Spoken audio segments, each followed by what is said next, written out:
তাই এই পুণ্যতিথি পালন করলে সমস্ত পাপ থেকে নিষ্কৃতি পাওয়া যাবে। ব্যাস, আর কিছু না। সংসারে শান্তি ফিরবে আর মোক্ষ লাভ হবে। বল বল, আর কি চাস?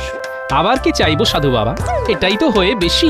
তাহলে বাবা ওই শিবরাত্রির দিনেই আমাদের শিবলিঙ্গের প্রাণ প্রতিষ্ঠা হবে। আর সেই শুভ কাজটা মানে প্রাণ প্রতিষ্ঠার ব্যাপারটা আপনিই সামলে দেবেন।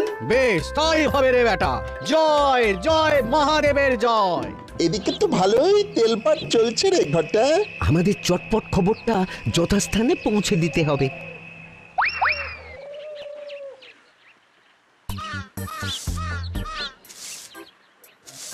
কি গো গিন্নি, তোমার মুখটা আজ কেমন যেন থমথম করছে। থমথম করবি না তো কি করবি শুনি? এমন লোককে নিয়ে কি আর সংসার করা যায়? আমি আবার কি করলাম? বলি সংসারে তুমি রাজসভায় ছুটছ, সংসারে কি হচ্ছে না হচ্ছে সে খবর রাখো তুমি। না রাখলে সংসারটা চলছে কি করে? তবে তুমিও শুনে রাখো গিন্নি, সারাদিন কানের কাছে এরকম ভো ভো করলে আমিও পালিয়ে পালিয়ে বেড়াবো। হ্যাঁ, একেই বলে কপাল। একজনের সংসারে শান্তি আসছে আর একজনের কপালে অশান্তি।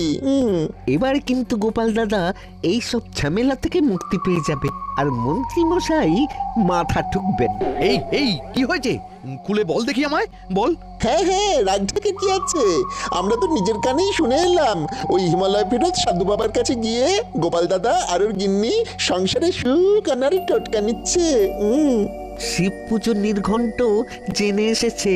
দেখো দেখো, তাহলে আমি কেন তোমাকে দু চার কথা শোনাচ্ছিলাম? এরপরেও কি তোমার টনক নড়বে না? আমার টনক নড়ুক না নড়ুক, গোপালকে আমি কিছুতেই শান্তি পেতে দেব না। না না দাদু, এইভাবে চুপি চুপি আমাদের না জানিয়ে পুজো করা চলবে না। হ্যাঁ, দাদুর বাড়িতে শিব পুজো হবে অথচ আমরা কোনো দায়িত্ব পাবো না, সেটা হবে না। ওই দেখো আমার কচি কাচারা চলে এসেছে। আর মনে মনে বেশ গোসাও করেছে মনে হচ্ছে। এখানে শিব পুজো হবে আর আমরা কোনো কাজ করব না, তাই আবার হয়? হবে কি করে? তোদের ছাড়া তো সবকিছু ঠিক করে জোগাড়ই করা যাবে না রে। এই যে এই শিবের পুজোয় অপরাজিতা, ধূত্র, আকন্দ ফুল আর বেল পাতার আগে সেটাকে জোগাড় করবে শুনি। আমরা ছাড়া আবার কি করবে? তাহলে তোদের যে প্রয়োজন আছে সেটা তো বুঝতে পেরেছিস। কোনো চিন্তা নেই, আমরা সব জোগাড় করে আনবো। এদিকে না হয় সব জোগাড় হয়ে গেল, কিন্তু ওদিকে শিব পুজো নেমন্তন্নটাই তো করা হয়নি এখনো। সেটা কি এবার আমাকেই করতে হবে?